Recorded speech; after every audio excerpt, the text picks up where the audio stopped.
नमस्कार विद्यार्थी मित्रांनो, भारतातल्या सर्वात मोठ्या लर्निंग प्लॅटफॉर्म अनअकॅडमीवरती आपले सहर्ष स्वागत. मित्रांनो, मी मनीष पाटोदेकर. माझं BSc LLB कंप्लीट झालेलं आहे व गेल्या 21 वर्षापासून सातत्यपूर्ण रीतीने स्पर्धा परीक्षा मार्गदर्शन क्षेत्राशी मी संबंधित आहे, मी निगडित आहे. त्याचप्रमाणे लेक्चर्स व सेमिनार्सच्याद्वारे महाराष्ट्रातल्या प्रमुख शहरातील अनेक विद्यार्थ्यांशी मी जोडला गेलेला आहे आणि माझ्या अध्यापनाचा फायदा हा अनेक विद्यार्थ्यांना झालेला आपल्याला आढळेल. त्याचप्रमाणे लॉजिकल रिझनिंग या विषयावरील 2 पुस्तकांचा मी ऑथरसुद्धा आहे. आत्तापर्यंत मी ऑफलाईन प्लॅटफॉर्मवरती शिकवलेलं आहे, त्यामुळं मी एका चांगल्या ऑनलाईन प्लॅटफॉर्मच्या शोधात होतो आणि मला हा प्लॅटफॉर्म मिळालेला आहे अनअकॅडमीच्या माध्यमातून. विद्यार्थी म्हणून आपल्या काही अपेक्षा असतात, तर अनअकॅडमीवरती आपल्याला कोणकोणत्या गोष्टी प्राप्त होणार. आपल्याला प्राप्त होणारे डेली लाईव्ह क्लासेस आणि या डेली लाईव्ह क्लासेसच्या माध्यमातून महाराष्ट्रातीलच नव्हे तर भारतातील टॉप एज्युकेटर्सशी आपण संवाद साधू शकणार आहोत, त्यांच्याशी चर्चा करू शकणार आहोत व आपल्या शंकांचं निरसन करून घेऊ शकणार आहोत. आणि हे सर्व क्लास सुरू असतानाच स्ट्रक्चर्ड कोर्सेस असल्या कारणाने एक्झामचा सिलेबस डोळ्यासमोर ठेवून या कोर्सेसची निर्मिती यांचं फ्रेमिंग करण्यात आलेलं आहे. त्यामुळं परीक्षेचा अभ्यास करणं आपल्याला सुकर होणार आहे आणि आपण आपल्या ध्येयापर्यंत निश्चितपणे पोचू शकणार आहात. लाईव्ह टेस्ट आणि क्विजेसच्या माध्यमातून आपल्याला आपल्या परफॉर्मन्सचं प्रॉपर इव्हॅल्युएशन प्राप्त होणार आहे. त्याचप्रमाणे आपला अभ्यास योग्य रीतीने चाललेला आहे का नाही याचं योग्य ॲनालिसिस प्राप्त होणार आहे. आणि हे सर्व मॉक टेस्ट व क्विजेसच्या माध्यमातून अनलिमिटेड ॲक्सेस असल्या कारणाने एकाच सबस्क्रिप्शनमध्ये आपल्याला लाईव्ह त्याचप्रमाणे रेकॉर्डेड कोर्सेस पाहता येणार आहेत. आणि हे सुद्धा आपल्या कम्फर्ट झोनमध्ये राहून आणि आपल्याकडे उपलब्ध असलेल्या डिव्हायसेसवरती. याहीपेक्षा महत्त्वाची गोष्ट म्हणजे महाराष्ट्रातले टॉप एज्युकेटर्स जसे की किरण गायकवाड सर असोत, डॉक्टर प्रीती राऊत मॅडम असोत, तर यांच्या अनुभवी आणि बहुमोल अशा मार्गदर्शनाचा आपल्याला लाभ होणार आहे. आपण सबस्क्रिप्शन घेतल्यापासून ते आपण अधिकारी पदावरती विराजमान होईपर्यंत आपले फ्रेंड, फिलॉसॉफर आणि गाईड म्हणून आपल्याबरोबर सातत्यपूर्ण रीतीने हे सर्व टॉप एज्युकेटर्स मार्गक्रमण करणार आहेत आणि आपल्याला आपल्या ध्येयापर्यंत निश्चितपणे पोहोचवणार आहेत. फाईन. आता इथं सर्वात महत्त्वाची गोष्ट म्हणजे अनअकॅडमीचा सबस्क्रिप्शन चार्ट. 1 महिन्यापासून ते 24 महिन्यापर्यंतचे सबस्क्रिप्शन्स आपल्याला उपलब्ध आहेत. मात्र स्पर्धा परीक्षेचा अभ्यासक्रम पुरा करण्यासाठी 6 महिन्यांचा कालावधी पुरा ठरत नाही, तर 12 महिने किंवा 24 महिन्यांचं सबस्क्रिप्शन आपण विद्यार्थी वर्गाने घ्यावं. कारण की स्पर्धा परीक्षा ही सातत्यपूर्ण रीतीने चालणारी एक प्रक्रिया आहे. त्यामुळं 12 महिने अथवा 24 महिने हा काळ आपल्यासाठी अभ्यासक्रमासाठी सुयोग्य ठरेल, अभ्यासासाठी योग्य ठरणार आहे. जर 12 महिन्याचं सबस्क्रिप्शन जर आपल्याला घ्यायचं असेल तर ते सबस्क्रिप्शन उपलब्ध आहे 7,000 रुपयामध्ये. पण जर माझा रेफरल कोड म्हणजे मनीष पी जर आपण वापरणार असाल तर आपल्याला यामध्ये 10% सवलत मिळेल आणि हे सबस्क्रिप्शन आपल्याला प्राप्त होणार आहे 6,300 रुपयामध्ये. थोडक्यात आपण दरमहा जर इन्स्टॉलमेंट्स भरले तर 525 रुपयामध्ये हे सबस्क्रिप्शन आपल्याला उपलब्ध आहे. 24 महिन्यांचं सबस्क्रिप्शन जर आपण अवेल करणार असाल तर ओरिजिनल सबस्क्रिप्शन जे आहे ते आहे 8,400 रुपयामध्ये. मात्र परत एकदा माझा रेफरल कोड म्हणजे मनीष पी जर आपण वापरणार तर आपल्याला 10% सवलत मिळणार आणि हे कोर्स किंवा सबस्क्रिप्शन आपल्याला प्राप्त होणार आहे 7,560 रुपयामध्ये, म्हणजे राऊंड अबाउट 75% ऑफ. आणि आपल्याला दरमहा जर इन्स्टॉलमेंट्सच्या द्वारा सबस्क्रिप्शन घ्यायचं असल्यास 315 रुपये एवढा खर्च आपल्याला अपेक्षित आहे. तर मित्रांनो, वेळ वाया न घालवता आपण वळूया आपल्या महाराष्ट्रातल्या समाजसुधारक या मालिकेकडे. यापूर्वी आपण समाजसुधारकांवरती 2 व्हिडिओ लेक्चर्स घेतलेले आहेत. पहिले होते महात्मा ज्योतिबा फुले आणि दुसरे होते डॉक्टर बाबासाहेब आंबेडकर. तर हे दोन्ही महत्त्वाचे समाजसुधारक परीक्षेला विचारले जातात. त्याचप्रमाणे तिसऱ्या महत्त्वाच्या समाजसुधारकांचा आपल्याला अभ्यास करणं अपेक्षित आहे आणि ते आहेत गोपाळ गणेश आगरकर. आपण कोणतीही स्पर्धा परीक्षा पहा, राज्यसेवेची परीक्षा असो अथवा कंबाईंडची परीक्षा असो किंवा कॉन्स्टेबल भरती परीक्षा असो, आपल्याला प्रत्येक स्पर्धा परीक्षेमध्ये समाज सुधारकांवरती प्रश्न विचारलेले पाहायला मिळतात. अनिवार्यप्रमाणे प्रश्न येतात म्हणजे येतात आणि यांची उत्तरं आपल्याला निश्चितपणे काढता येऊ शकतात जर आपल्याला त्यांचा जीवनापासून ते निधनापर्यंतचा संपूर्ण जीवनक्रम माहीत असल्यास. तर आता कोणत्याही समाजसुधारकाचा अभ्यास करताना कधीही जन्माचं व निधनाचं साल आपल्याला लक्षात ठेवणं गरजेचं आहे. तर आता आपण सुरू करूया मित्रांनो गोपाळ गणेश आगरकर यांच्यापासून. तर गोपाळ गणेश आगरकर यांचा जन्म जो झालेला आहे तो 14 जुलैला झालेला आहे आणि 14 जुलै 1856 हे त्यांच्या जन्माचं साल आहे आणि 17 जून 1895ला आगरकरांचं निधन झालेलं आपल्याला आढळेल. आता अल्प कालावधीमध्ये जे काही अल्प स्वरूपाचं जीवन यांना लाभलेलं आहे त्यामध्ये फार मोठ्या प्रमाणात भरीव कामगिरी महाराष्ट्राच्या समाजकारणामध्ये अनेक मूलभूत बदल यांच्या लिखाणाद्वारे यांच्या समाजकार्याच्या माध्यमातून घडून आलेले आपल्याला जाणवतील. मित्रांनो, इथं एक गोष्ट लक्षात ठेवा की ज्याप्रमाणे आगरकरांचा जन्म 1856ला झालेला आहे तर त्याचप्रमाणे लोकमान्य टिळकांचा जन्मसुद्धा 1856लाच झालेला पाहायला मिळेल. लोकमान्य टिळक आणि आगरकर हे एक अतूट असं नातं होतं आणि या दोघांनीही महाराष्ट्राच्या समाजकारणावरती राजकारणावरती विशेष प्रभाव पाडलेला आपल्याला पाहायला मिळेल. तर यांचं संपूर्ण नाव जे आहे ते आहे गोपाळ गणेश आगरकर आणि यांचं जन्मगाव जे आहे ते आहे टेंभू नावाचं गाव. टेंभू येतो मित्रांनो जिल्हा सातारा येथे. आता समाजसुधारकांचा अभ्यास करत असताना थोडंसं आपण भूगोलामध्ये डोकवलं किंवा थोडंसं सामान्य ज्ञान GK मध्ये डोकवलं तर आपल्याला इथे एक प्रश्न प्राप्त होतो की सातारा जिल्ह्याची ओळख कशी आहे. तर शूरवीरांचा जिल्हा असा साताऱ्याचा उल्लेख केला जातो आणि याच्या मागचं कारण काय तर महाराष्ट्रातून जेवढ्या काही मोठ्या प्रमाणात सैन्य भरती होती त्यापैकी जास्तीत जास्त सैन्य भरती जी होती ही सातारा जिल्ह्यातून होत असल्या कारणाने याला आपण शूरवीरांचा जिल्हा म्हणतो. इथं आपल्याला आणखीन एक फॅक्ट लक्षात ठेवणं गरजेचं आहे की 1942च्या लढ्या दरम्यान म्हणजे भारतीय स्वातंत्र्य संग्रामातला एक अतिशय महत्त्वाचा टप्पा क्विट इंडिया मुवमेंट 1942ची चल्याव चळवळ या दरम्यानच सातारा जिल्ह्यात क्रांतिसिंह नाना पाटील यांनी पत्री सरकार अथवा प्रति सरकारची स्थापना केलेली आपल्याला आढळणार. तर अशा या आगरकरांचं मॅट्रिकपर्यंत शिक्षण झालेलं आहे. वेगवेगळ्या गावांना कराड, रत्नागिरी, वाकोला या ठिकाणी त्यांचं मॅट्रिकपर्यंत शिक्षण झालेलं आहे आणि मॅट्रिक झाल्यानंतर यांनी आपलं स्थलांतर जे केलेलं आहे मायग्रेशन जे केलेलं आहे ते आलेले आहेत कुठं तर पुण्यास. आता प्रत्येक समाजसुधारकाच्या बाबतीत आपल्याला जी गोष्ट पाहायला मिळते काहीशा तशाच प्रमाणाची गोष्ट आपल्याला आगरकरांच्या बाबतीत पाहायला मिळणार. यांचं बालपण अतिशय हालाकीच्या परिस्थितीत गेलं, दारिद्र्यात गेलं आणि मग त्यांना शिक्षण किंवा ज्ञानार्जन करण्यासाठी वेगवेगळ्या प्रकारची कामं करावी लागली. त्यामुळंच यांनी दवाखान्यात कंपाऊंडर म्हणून सुद्धा काम केलेलं आपल्याला आढळणार. तर दवाखान्यात मित्रांनो एक कंपाऊंडर होते आणि मॅट्रिकपर्यंतचं शिक्षण कंप्लीट करत असताना इंग्रजी भाषेचा गंध आलेला होता. त्यामुळं पाश्चात्य लेखकांचं वाचन, पाश्चात्य विचारवंतांच्या साहित्याचं वाचन यांच्यासमोर आलं आणि मग त्या माध्यमातून यांच्यावरती प्रभाव पडलेला आहे 2 प्रमुख पाश्चात्य विचारवंतांचा. एक हर्बर्ट स्पेन्सर आणि जॉन स्टुअर्ट मिल असे 2 महत्त्वपूर्ण पाश्चात्य विचारवंत होते. त्याचबरोबरीने भारतातील महाराष्ट्रातील एक प्रमुख विचारवंत विष्णूशास्त्री चिपळूणकर यांच्या निबंधमालेचा सुद्धा प्रभाव आगरकरांवरती पडला.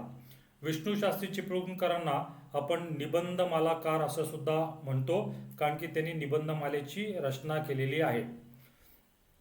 1877 साली गोपाळ गणेश आगरकरांचा विवाह उंब्रसच्या अंबुताई फडके यांच्याशी झाला. त्या काळात जरी बालविवाहाची प्रथा प्रचलित असली तरी आगरकरांचा जो विवाह झालेला आहे तो झालेला आहे वयाच्या 21व्या वर्षी. त्यामुळं त्या काळातल्या सामाजिक परिस्थितीला त्यांनी एका प्रकारे छेद दिलेला आपल्याला पाहायला मिळेल.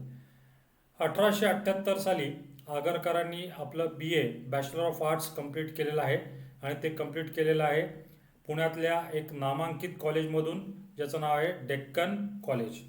आणि आगरकरांनी मग 1880 साली प्रवेश घेतला MAला.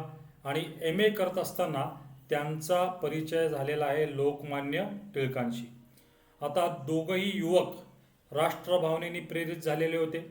आगरकर जेव्हा MAला प्रवेश करते झाले तेव्हा लोकमान्य टिळक LLBचा अभ्यासक्रम पूर्ण करत होते. दोघाही युवकांचे विचार जुळले.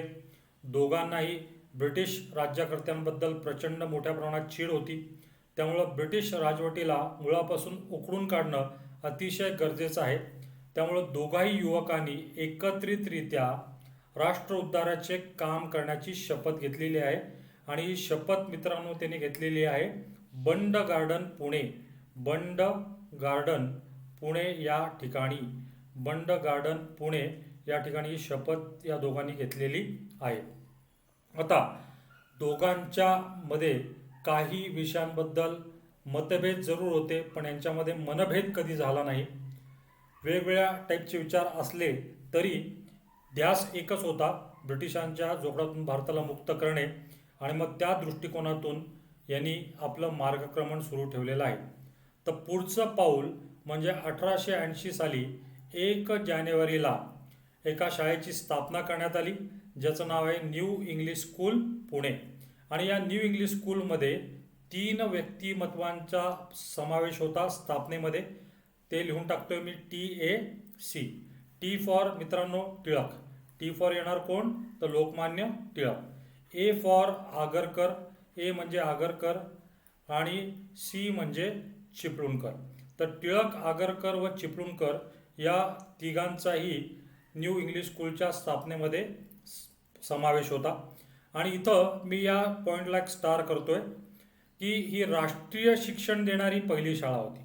राष्ट्रीय शिक्षण देणारी महाराष्ट्रातीलच नव्हे तर भारतातील पहिली शाळा कोणती, तर ती म्हणजे न्यू इंग्लिश स्कूल पुणे. आता भारताचा इतिहास साधारणतः ब्रिटिश संधी अधिकाऱ्यांनी किंवा ख्रिस्ती धर्मोपदेशकांनी लिहिलेला आपल्याला पाहायला मिळेल. आणि हा इतिहास ग्रहदूषित माध्यमातून लिहिलेला होता. भारतीय संस्कृतीचा फोलपणा, भारतीय इतिहासाचा कमकुवतपणा या इतिहासातून भारतीयांसमोर मांडलेला होता. त्यामुळं राष्ट्रीय शिक्षण देणं ही काळाची गरज आहे. भारतीयांचा समृद्ध इतिहास हा भारतीयांना ज्ञात करून देणं महत्त्वाचं आहे. भारताची महान संस्कृती भारतीयांना माहीत असणं गरजेचं आहे. त्या दृष्टिकोनातून राष्ट्रीय शिक्षण देणारी पहिली शाळा सुरू करण्यात आलेली आहे. समाज प्रबोधनाचं माध्यम म्हणजे वृत्तपत्र, आणि हे अतिशय प्रभावी माध्यम आहे याची जाणीव लोकमान्य टिळकांना असल्या कारणाने लोकशाहीच्या 4थ्या आधारस्तंभाचा आधार घेत लोकमान्यांनी 1881ला 2 वृत्तपत्रे काढली. आता वृत्तपत्रे म्हणजे समाजात ज्या काही घडामोडी घडत असतात त्याचा आरसा असतो. ज्या काही घडामोडी समाजात घडत असतात ते समाजासमोर प्रभावीपणे मांडण्याचं काम वृत्तपत्रे करत असतात. त्यामुळं वृत्तपत्रांच्या माध्यमातून भारतीयांमध्ये जनजागृती, भारतीयांमध्ये ब्रिटिशांच्या विरुद्ध रोष निर्माण करणे अशा प्रकारचे कार्य करण्यासाठी लोकमान्य टिळकांनी 1881ला 2 वृत्तपत्रे काढलेली आपल्याला आढळतात. त्यापैकी पहिलं जे वृत्तपत्र आहे ते आहे मराठा. तर पहिलं वृत्तपत्र लक्षात घ्या आहे मराठा. आणि दुसरं वृत्तपत्र जे काढलेलं आहे ते आहे केसरी. आता मराठा या वृत्तपत्राचं प्रकाशन किंवा स्थापना ज्याला म्हणूया आपण 2 जानेवारीला झालेलं आहे. आणि केसरी हे वृत्तपत्र काढण्यात आलेलं आहे 4 जानेवारीला. इंग्रजी भाषा लोकमान्य टिळकांना अवगत होती, किंबहुना या भाषेवरती यांचा प्रचंड पगडा असल्या कारणाने मराठा या इंग्रजी भाषेतील, इथं लक्षात घ्या मित्रांनो की मराठा पुष्कळ जण कन्फ्यूज होऊन जातात. मराठा त्यांना मराठीत वाटतो, पण मराठा आहे कोणत्या भाषेमध्ये, ते इंग्रजी भाषेमध्ये. आणि इंग्रजी भाषा चांगल्या प्रकारे अवगत असल्या कारणाने इंग्रजी भाषेतील या वृत्तपत्राचं संपादकत्व लोकमान्य टिळकांनी स्वतःकडे ठेवलं. आणि केसरी या मराठी वृत्तपत्राचं संपादक पद हे आगरकरांकडे सोपवण्यात आलेलं आहे.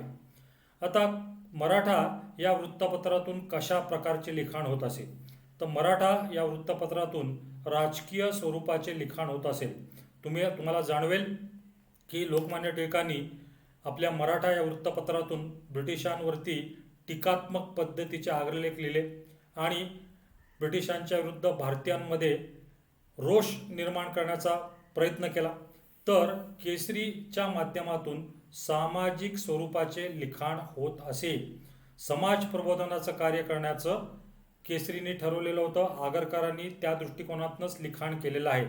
आणि इथंच आपल्याला या दोन्ही वृत्तपत्रांमधला फरक लक्षात येतो.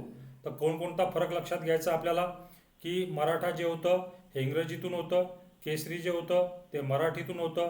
मराठा स्थापना 2 जानेवारी, केसरी स्थापना 4 जानेवारी. संपादक कोण आहेत मराठाचे? टिळक. संपादक कोण आहेत केसरीचे? आगरकर. कशा स्वरूपाचं लिखाण मराठातून? तर राजकीय स्वरूपाचं. आणि कशा स्वरूपाचं लिखाण केसरीमधून? तर सामाजिक स्वरूपाचं. ठीक आहे. तर आता इथपर्यंतचा पॉईंट आपल्याला निश्चितपणे क्लिअर झालेला असेल. तर 1881 साली महाराष्ट्रातलं राजकारण आणि समाजकारण ढळून निघालं आणि एका विशिष्ट प्रकरणामुळे, आणि या प्रकरणाला आपण ओळखतो कोल्हापूरचे बर्वे प्रकरण.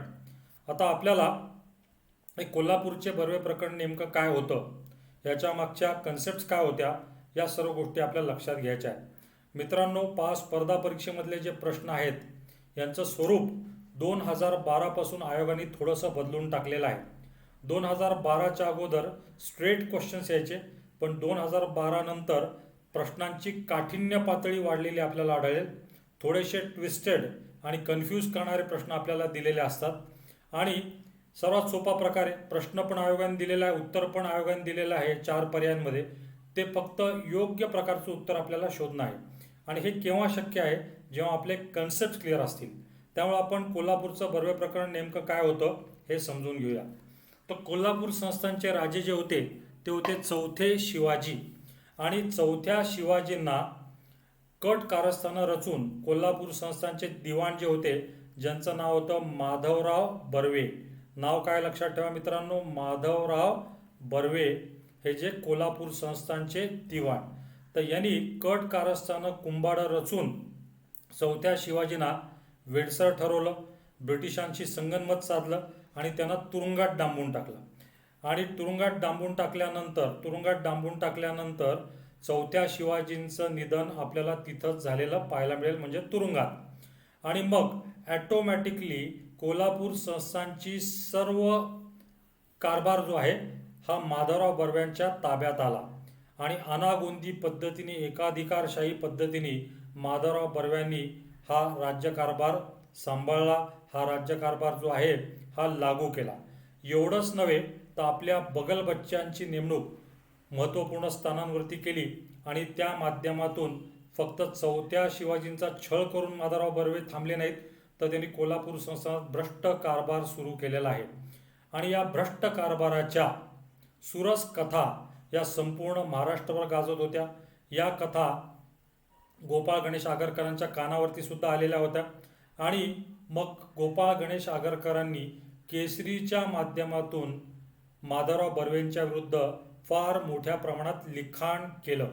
आणि हे लिखाण झाल्यानंतर माधवराव बर्व्यांनी कोर्टामध्ये दावा दाखल केला की या सर्व लिखाणामुळे माझ्या आबरूचं नुकसान झालेलं आहे. तर थोडक्यात एक आबरू नुकसानीचा दावा, ज्याला आपण डिफेमेशन सूट म्हणतो, अशा प्रकारचा खटला माधवराव बर्व्यांनी टिळक व आगरकर यांच्यावरती गुदरलेला आहे. आता टिळकांचा समावेश का करण्यात आला? तर टिळक हे केसरीचे प्रकाशक होते आणि केसरीचे संपादक आगरकर असल्या कारणाने दोघांना या खटल्यामध्ये पार्टी करण्यात आलं आणि हा खटला चालला. या काळामध्ये लोकमान्य टिळक व आगरकरांचे वकीलपत्र घेतले होते फिरोजशाह मेहता, ज्यांना आपण मुंबईचा सिंह नावाने ओळखतो, आणि काशीनाथ तेलन, अशा 2 व्यक्तिमत्वांनी, अशा 2 प्रख्यात वकिलांनी टिळक व आगरकरांचा खटला लढवला. पण या खटल्याचा निकाल जो लागलेला आहे माधवराव बर्व्यांच्या बाजूनी. आणि मग या खटल्यामध्ये लोकमान्य टिळक व आगरकर या दोघांना 101 दिवसांचा कारावास सहन करावा लागला. आणि मित्रांनो, हा कारावास त्यांना सहन करावा लागलेला आहे डोंगरीच्या तुरुंगात. 1882चं साल आहे. तर 1881-82 दरम्यान हे कोल्हापूरचं बर्वे प्रकरण झालेलं आहे आणि डोंगरीच्या तुरुंगात हा तुरुंगवास त्यांना सहन करायला लागलेला आहे. हे आपल्याला इथं लक्षात ठेवायचं आहे. आपण जेव्हा महात्मा फुलेंचा जीवनपट उलगडून सांगत होतो तेव्हा आपण एक पॉईंट मांडलेला होता की जेव्हा डोंगरीच्या तुरुंगातून टिळक व आगरकरांची सुटका झाली तेव्हा त्यांचा जाहीर सत्कार घडून आणला होता महात्मा ज्योतिबा फुले यांनी. फाईन. आता सुटका झाल्यानंतर एखादं व्यक्तिमत्व खचलं असतं, पण टिळक आणि आगरकरांनी निर्धारपूर्वक रीतीने पुढची वाटचाल चोखाळलेली आहे आणि 1884ला 24 ऑक्टोबरला डेक्कन एज्युकेशन सोसायटी या संस्थेची स्थापना करण्यात आलेली आहे. आणि मित्रांनो, ही स्थापना कुठं झालेली आहे? तर पुण्याला. आता याच्या स्थापनेमध्ये मी इथं फक्त लिहितोय टी आणि ए. टी म्हणजे कोण? तर मित्रांनो टिळक. आणि ए म्हणजे कोण? तर आगरकर. तर आपल्याला जाणवत असेल की न्यू इंग्लिश स्कूलच्या स्थापनेमध्ये टिळक, आगरकर व चिपळूणकर अशा तिघांचा सहभाग होता. इथं मात्र आपल्याला दिसतं ते फक्त टिळक आणि कोण? आगरकर. कारण की 1884ला विष्णूशास्त्री चिपळूणकर हे हयात नव्हते, हे कैलासवासी झालेले होते. त्यामुळं डेक्कन एज्युकेशन सोसायटीच्या स्थापनेचं श्रेय जे दिलं जातं हे दिलं जातं टिळक व आगरकर या दोघांनाच. डेक्कन एज्युकेशन सोसायटीच्या माध्यमातूनच 1885ला 2 जानेवारीला एका प्रख्यात कॉलेजची स्थापना करण्यात आली ज्याचं नाव आहे फर्ग्युसन कॉलेज. आणि इथं एक गोष्ट महत्त्वाची आपल्याला ही पण लक्षात ठेवायची आहे की 1885लाच राष्ट्रीय सभेची स्थापना करण्यात आली होती, ज्याला आपण इंडियन नॅशनल काँग्रेस म्हणतो. ज्या पक्षाने भारताला स्वातंत्र्य प्राप्ती करून दिली अशा पक्षाची स्थापना सुद्धा 1885ला झालेली आहे. त्यामुळं 2 विविध प्रकारच्या घटना आपण कोरिलेट करायच्या, त्यांचा साल कोणता आहे हे लक्षात ठेवायचं आणि त्या माध्यमातून सणावळ्या आणि घटना लक्षात ठेवणं आपल्याला अतिशय सोपं जाणार आहे. तर डेक्कन एज्युकेशन सोसायटीच्या माध्यमातूनच फर्ग्युसन कॉलेजची स्थापना झालेली आहे. आणि जसं मी आपल्याला बोललो की 1885लाच राष्ट्रीय सभेची स्थापना झालेली होती. आणि राष्ट्रीय सभेची स्थापना किंवा राष्ट्रीय सभेचं पहिलं अधिवेशन जे झालेलं होतं हे मुंबईला झालेलं होतं. गोकुळदास तेजपाल संस्कृत पाठशाळा या शाळेच्या मैदानावरती हे अधिवेशन संपन्न झालेलं होतं. पहिल्या अधिवेशनाला हजर होते किती प्रतिनिधी? 72 प्रतिनिधी.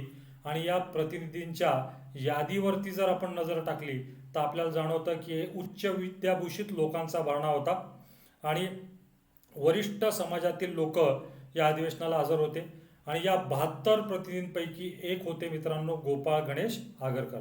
तर थोडक्यात आपल्याला इथे एक महत्त्वाचा पॉईंट लक्षात ठेवायचा आहे की राष्ट्रीय सभेच्या पहिल्या अधिवेशनाला गोपाळ गणेश आगरकर हे हजर होते. 1881ला केसरीच्या संपादक पदाचा स्वीकार केला होता आगरकरांनी. मात्र 81 ते 87 दरम्यान लोकमान्य टिळक व आगरकर यांच्यामधले मतभेद जे आहेत ते वाढत गेले. मी इथं परत एकदा एका वाक्याचा प्रकर्षाने उल्लेख करतोय की टिळक व आगरकर यांच्यामध्ये मतभेद होते, त्यांच्यामध्ये मनभेद कधीच नव्हता. त्यामुळे शेवटपर्यंत टिळक आणि आगरकर यांचे सलोख्याचे संबंध होते, वैचारिक संघर्ष होता. मुद्द्यांवरून हे दोन्ही व्यक्तिमत्व कधी मुद्द्यांवरती आलेले नाहीत, ही बाब इथं लक्षात ठेवा. तर जसे जसे मतभेद वाढत गेले तर आगरकरांनी 1887ला केसरीच्या संपादक पदाचा राजीनामा दिला. मग इथं मतभेद होण्याचे कारण काय? दोघांमध्ये मतभेद का होते? अशा टाईपचा प्रश्न आपल्याला विचारला गेलेला आढळेल. तर इथं कारण मी नमूद केलेलं आहे की आधी राजकीय सुधारणा की आधी सामाजिक सुधारणा या कारणास्तव टिळक व आगरकर यांच्यात मतभेद झालेले होते. लोकमान्य टिळक हे राजकीय सुधारणांच्या बाजूने होते, त्यामुळेच मी तुम्हाला सांगितलं की राजकीय विचारवंत होते. पहा, तुम्ही समाजसुधारकांच्या यादीवरती जर नजर टाकाल तर टिळकांचा समावेश हा महाराष्ट्राच्या समाजसुधारकात केलेला आढळत नाही. हां, राजकीय विचारवंतात त्यांचा समावेश जरूर आढळतो. तर टिळक राजकीय सुधारणांच्या बाजूने होते आणि आगरकरांचं म्हणणं आहे की आपण सामाजिक सुधारणांवरती भर द्यायला पाहिजे. याला थोडंसं आणखी जर इलॅबोरेट केलं तर टिळकांचं म्हणणं होतं प्रथमतः आपण ब्रिटिशांच्या जोखडातून भारताला मुक्त करूया आणि नंतर मग समाज सुधारणा ज्या आहेत हे आपल्या समाजात घडून आणूया. पण आगरकरांचं म्हणणं या विपरीत होतं. आगरकरांचं म्हणणं होतं की जोपर्यंत आपल्या समाजात सुधारणा घडून येत नाहीत, जोपर्यंत आपला समाज खऱ्या अर्थाने सुधारत नाही, तोपर्यंत स्वातंत्र्याला म्हणजे राजकीय सुधारणांना कोणत्याही प्रकारचं महत्त्व राहणार नाही. आणि सद्यस्थितीचा जर विचार केला, सद्यस्थितीचं अवलोकन जर केलं तर आपल्याला निश्चितपणे जाणवेल की आगरकरांचे विचार अतिशय योग्य होते. तर असो, या दोघांमध्ये मतभेद झाले. आगरकरांनी केसरीच्या संपादक पदाचा राजीनामा दिला आणि राजीनामा दिल्यानंतर मग आगरकरांना आपले विचार, आपले समाज सुधारणाविषयक विचार समाजासमोर मांडण्यासाठी त्यांना एका व्यासपीठाची गरज होती आणि त्यांना सुद्धा वृत्तपत्रीय ताकद जी होती ती माहीत असल्याकारणाने 1888 साली 15 ऑक्टोबरला आगरकरांनी एका साप्ताहिकाला सुरुवात केलेली आहे आणि या साप्ताहिकाचं नाव जे आहे मित्रांनो ते आहे सुधारक नावाचं साप्ताहिक. समाज सुधारणेला वाहून घेतलेलं साप्ताहिक असं ते सुधारक. आता सुधारक 2 भाषातून प्रकाशित होत असे, एक तर मराठी भाषेतून आणि दुसरं म्हणजे इंग्रजी भाषेतून. तर जसं मी तुम्हाला सांगितलं की मराठी भाषेवरती किंवा मराठी भाषेचा आगरकरांवरती पगडा असल्यामुळे मराठी भाषेतील भागाचं संपादन आगरकर स्वतः करायचे आणि इंग्रजी भागाचं संपादन किंवा संपादक जे होते ते होते गोपाळ कृष्ण गोखले, ज्यांना आपण गोखले असं म्हणतो. गोपाळ कृष्ण गोखले म्हणजे महात्मा गांधींचे राजकीय गुरु. यांच्या सांगण्यानुसार महात्मा गांधी दक्षिण आफ्रिकेतून भारतात परत आले होते आणि भारताच्या राष्ट्रीय चळवळीचे नेतृत्व कालांतराने महात्मा गांधींनी केलेलं आपल्याला पाहायला मिळणार. आता एक परीक्षाभिमुख प्रश्न की सुधारकचं ब्रीदवाक्य काय होतं, की सुधारकचा मोटो काय होता. तर सुधारकचं ब्रीदवाक्य होतं, इष्ट असेल तेच बोलणार व साध्य असेल तेच करणार. जे इष्ट आहे, जे योग्य आहे फक्त ते आणि तेच बोलणार आणि जे साध्य आहे, जे करता येण्यासारखं आहे तेच करणार. तर इष्ट असेल तेच बोलेल व साध्य असेल तेच करेल, हे सुधारकचं ब्रीदवाक्य होतं. आता राज्यसेवा पूर्व परीक्षेला एक प्रश्न विचारला गेलेला होता की आगरकर कशा प्रकारचे समाज सुधारक होते. तर आपल्याला इथं लक्षात ठेवायचं आहे, आगरकर हे बुद्धी प्रामाण्यवादी समाज सुधारक होते. बुद्धी प्रामाण्यवाद याला इंग्लिशमध्ये म्हणूया आपण रॅशनॅलिझम. ठीक आहे. आता बुद्धी प्रामाण्यवाद म्हणजे काय की एखादी गोष्ट आपल्या फक्त वेदात सांगितलेली आहे किंवा प्राचीन ग्रंथात सांगितलेली आहे म्हणून जशीच्या तशी आपण ती पाळायची नाही. प्रत्येक गोष्ट आपल्या बुद्धिमत्तेच्या कसोटीवरती घासून पाहायची, ती योग्य आहे अयोग्य आहे हे ठरवायचं आणि मगच ती अंमलात आणण्याचा प्रयत्न करायचा. तर आपल्याला एक महत्त्वाचा पॉईंट इथं मिळालेला आहे की आगरकर कोणत्या टाईपचे समाजसुधारक होते. तर आगरकर होते बुद्धी प्रामाण्यवादी समाजसुधारक. 1891ला एक विधेयक मांडण्यात आलेलं होतं ज्याचं नाव आहे मित्रांनो संमती वय विधेयक. आणि संमती वय विधेयक मांडणारे कोण तर बेहरामजी मलबारी. आणि संमती वय विधेयक कशा संदर्भात होतं तर लग्नासाठी वधू आणि वरांचे लग्नाचे वय काय असावे या संदर्भात उहापोह, या संदर्भात चर्चा करण्यासंदर्भात किंवा हे लग्नाचं वय निश्चित करण्यासंदर्भात संमती वय विधेयक होतं. आणि या संमती वय विधेयकाला आगरकरांचा बिनशर्त असा पाठिंबा होता. तर मुलीच्या आणि मुलाच्या लग्नाचं वय वाढवावं. आगरकरांचं म्हणणं होतं की जे वराचं लग्नाचं वय आहे ते 20 वरून किती करावं 22 करावं. वधूचं वय सुद्धा त्या हिशोबाने वाढवलं जावं. आणि त्या काळामध्ये हे संमती विधेयक प्रचंड गाजलेलं होतं. लोकमान्य टिळकांचा मात्र या संमती विधेयकाला पाठिंबा नव्हता. म्हणजे परत एकदा गोष्ट सिद्ध होती की लोकमान्य टिळक हे समाज सुधारण्याच्या बाजूने नव्हते, ते राजकीय विचारवंत होते. आता 1892 ते 95 या काळामध्ये आगरकरांनी फर्ग्युसन कॉलेजच्या प्राचार्य पदाची धुरा सांभाळली आणि त्यांच्या जीवनाच्या शेवटपर्यंत हे फर्ग्युसन कॉलेजचे प्राचार्य होते. यांच्या प्राचार्य पदाच्या काळामध्येच फर्ग्युसन कॉलेजचा विस्तार फार मोठ्या प्रमाणात झाला. फर्ग्युसन कॉलेजला एक शिस्त लागली आणि राष्ट्रीय शिक्षण देण्याकडे फर्ग्युसन कॉलेजचा कटाक्ष लागला. 1893 हे जे साल आहे हे पण परत एकदा महत्त्वाचं. महाराष्ट्रातले एक थोर समाजसुधारक धोके कर्वे ज्यांनी स्त्री शिक्षणाचा प्रचार व प्रसार केला. त्याचप्रमाणे महाराष्ट्रातच नव्हे तर भारतातील पहिले महिला विद्यापीठ स्थापन केले. अशा धोके कर्वेंनी पुनर्विवाह केला. त्यांच्या पुनर्विवाहास आगरकरांनी पाठिंबा दिला. फक्त आगरकरांच्या विवाहाला पुनर्विवाह, इथं शब्द कोणता वापरतोय मी? पुनर्विवाह. इट इज अ रीमॅरेज, पुनर्विवाह. तर या विवाहाच्या निमंत्रण पत्रिकेवरती आगरकरांनी आपली सही केलेली होती. थोडक्यात धोके कर्वे किंवा पुनर्विवाहाच्या पद्धतीस आगरकरांचा पाठिंबा होता. त्यामुळंच या घटनेचं इथं मी नमूद केलेलं आहे. आणि 1895 या साली वयाच्या 39व्या वर्षी आगरकरांचं दम्याच्या आजाराने निधन झालं. अल्प जीवन आगरकरांच्या नशिबी आलेलं आपल्याला पाहायला मिळेल. पण एवढ्या अल्प काळामध्ये फार मोठ्या प्रमाणात सामाजिक सुधारणा करण्याचं कार्य आगरकरांनी केलेलं आहे. तर आगरकरांबद्दल इतर ज्या महत्त्वाच्या बाबी आहेत, ठळक घडामोडी आहेत, त्याचा सुद्धा अभ्यास करणं आपल्याला गरजेचं आहे. कारण की या टाईपचे प्रश्न पोलीस भरती परीक्षेत सुद्धा विचारले जातात. आगरकरांनी आपल्या जीवनामध्ये खूप मोठ्या प्रमाणात लिखाण केलेलं आहे. खूप मोठ्या प्रमाणात त्यांनी ग्रंथसंपदा निर्माण केलेली आहे. आणि या ग्रंथसंपदेमधील महत्त्वाचे ग्रंथ जे आहेत हे आपण लक्षात घेणार आहोत. तर पहिला जो ग्रंथ आहे तो आहे डोंगरीच्या तुरुंगातील आमचे 101 दिवस. आपल्याला तर कल्पनाच आहे, कोल्हापूरच्या बर्वे प्रकरणात प्रकाशक म्हणून लोकमान्य टिळक आणि संपादक या नात्याने आगरकर यांनी माधवराव बर्व्यांच्या विरुद्ध लिखाण केलेलं होतं. आणि माधवराव बर्व्यांनी आबरूनुकसानीचा दावा दाखल केलेला होता, ज्याचा निकाल माधवराव बर्व्यांच्या बाजूने लागला. आणि मग टिळक व आगरकर यांना 101 दिवसांचा कारावास सहन करावा लागला. तर या तुरुंगातील दिवसांवरती आधारित त्यांचे अनुभव मांडले आहेत आगरकरांनी डोंगरीच्या तुरुंगातील आमचे 101 दिवस या पुस्तकाद्वारे. इंग्रजी साहित्यातील थोर नाटककार ज्यांना आपण शेक्सपियर म्हणतो, शेक्सपियर यांच्या जगप्रसिद्ध हॅमलेट या नाटकाचं मराठीत भाषांतर केलेलं आहे गोपाळ गणेश आगरकरांनी.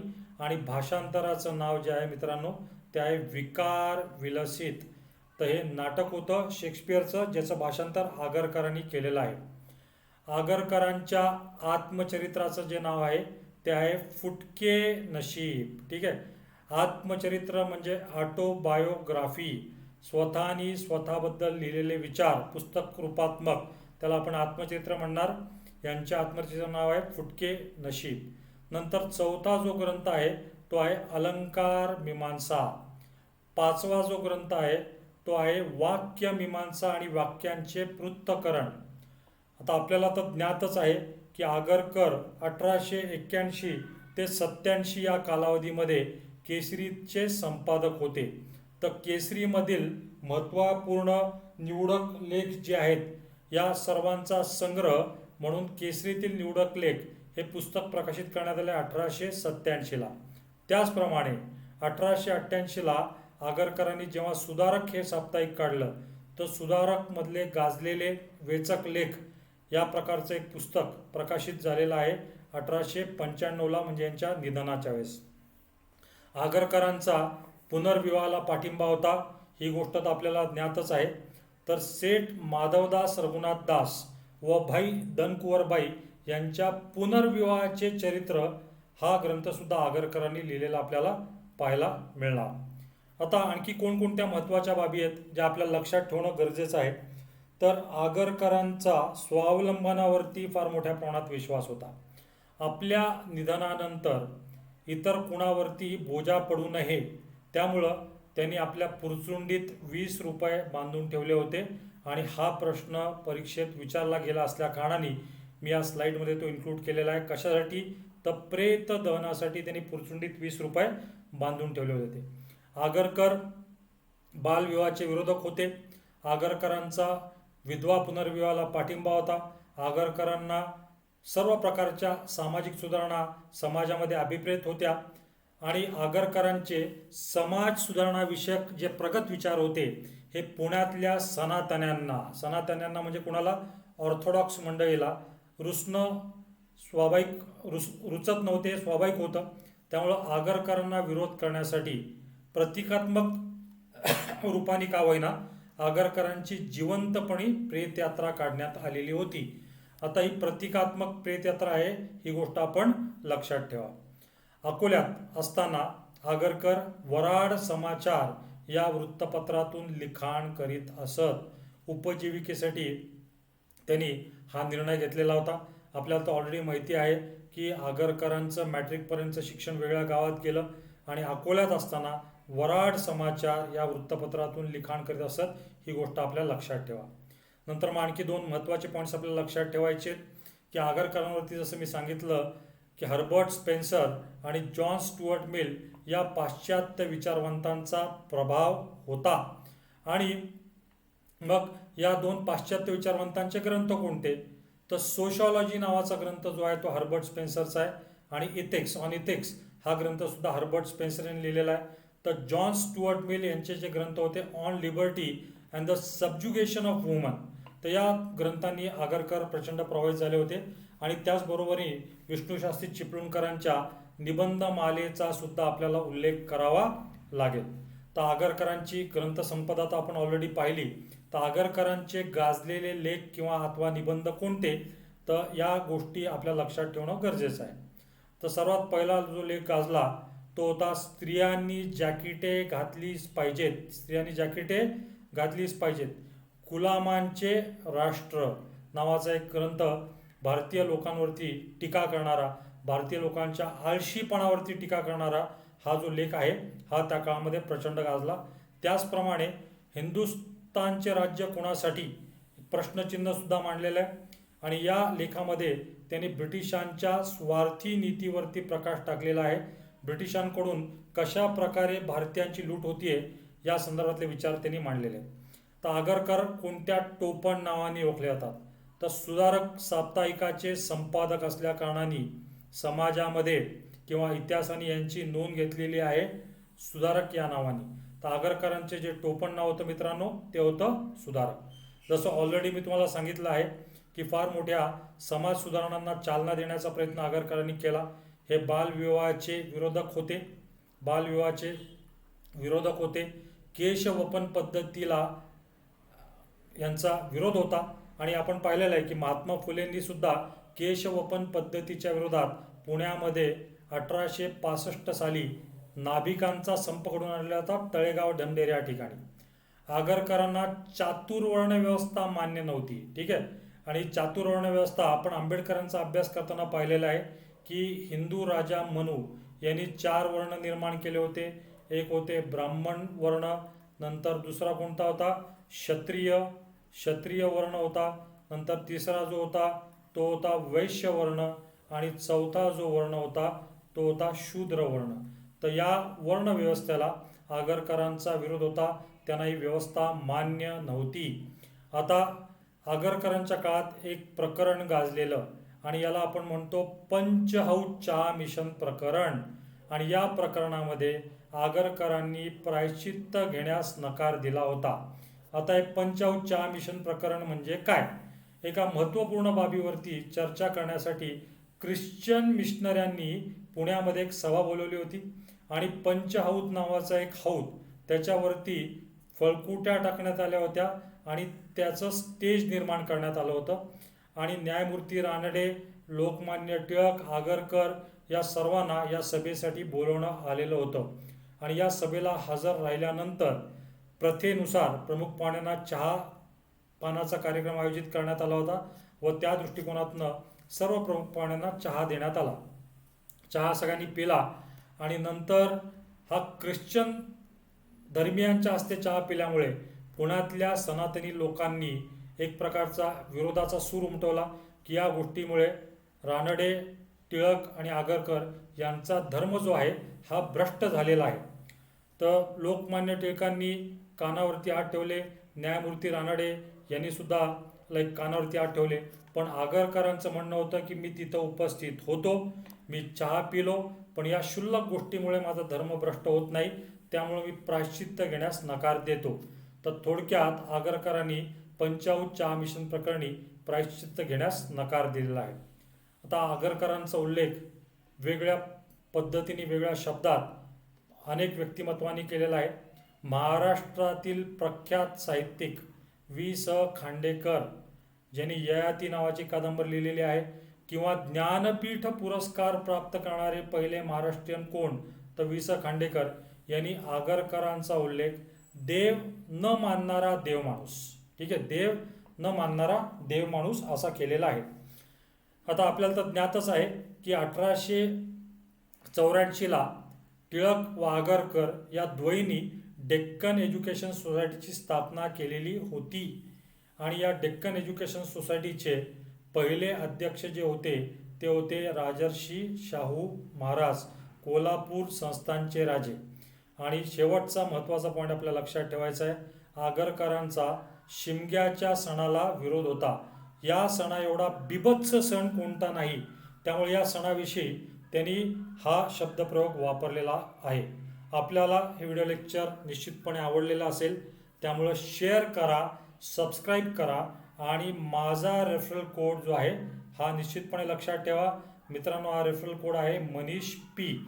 जर आपण माझा रेफरल कोड वापरणार तर आपल्याला सबस्क्रिप्शनमध्ये 1 वर्षाचा असो अथवा 2 वर्षाचा असो आपल्याला 10% सवलत मिळणार आणि अतिशय किफायती दरामध्ये आपल्याला दर्जेदार शिक्षण जे आहे प्राप्त होणार आहे महाराष्ट्रातल्या टॉप एज्युकेटर्सच्या माध्यमातून. तर धन्यवाद मित्रांनो.